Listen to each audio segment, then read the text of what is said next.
آج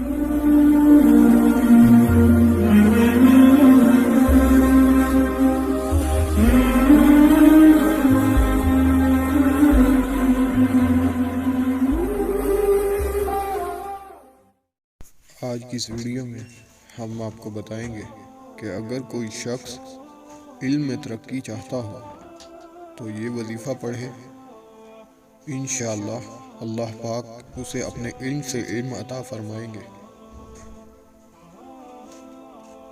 آیت مبارکہ ہے رب اشرح لی صدری ویسر لی امری واحلل عقدۃ من لسانی ویفقہوا قولی۔